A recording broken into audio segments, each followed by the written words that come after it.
નમસ્કાર, આપ જોઈ રહ્યા છો મારો અવાજ ન્યૂઝ। ભક્તો ઉમટ્યા વાળીના ધામમાં 3 દિવસમાં 6.70 લાખ ભક્તો ઉમટ્યા।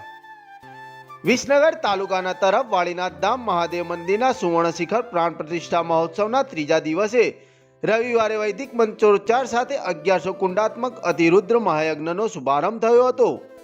3 દિવસમાં 6.70 લાખ ભક્તો ઉમટ્યા હતા। તેમજ મંદિરના મહંત જયરામગીરી બાપુની રજત તુલા સાંસ્કૃતિક કાર્યક્રમો અને ધર્મસભાનું આયોજન કરાયું હતું। સવારે મંગલાચરણ બાદ 1100 કુંડાત્મક અતિરુદ્ર મહાયજ્ઞનો શુભારંભ કરાયો હતો। સવારે 10:30 વાગે યજમાનોને યજ્ઞશાળામાં મંડપ પ્રવેશ કરાવાયો હતો। મંદિરના મહંત જયરામગીરી બાપુ સહિત સંતો પણ જોડાયા હતા। 12 વીઘા જમીનમાં તૈયાર કરાયેલી યજ્ઞશાળામાં 3300 દંપતીઓ જોડાયા છે, જેઓ 5 દિવસ સુધી યજ્ઞ સહિતની ધાર્મિક વિધિમાં ભાગ લેશે। યજ્ઞ 12,000 કિલો ઘી તેમજ 1800 કિલો અબેલ ગુલાલ અને કંકુનો ઉપયોગ કરાશે। યજ્ઞશાળાની સન્મુખ 2.5 લાખ રુદ્રાક્ષની મહાશિવલિંગ નિર્માણ કરાયું છે। મહંત જયરામગીરી બાપુની રજત તુલા કરાઈ હતી। સાંજે ધર્મશાળામાં દેશભરમાંથી સંતોએ હાજરી આપી હતી।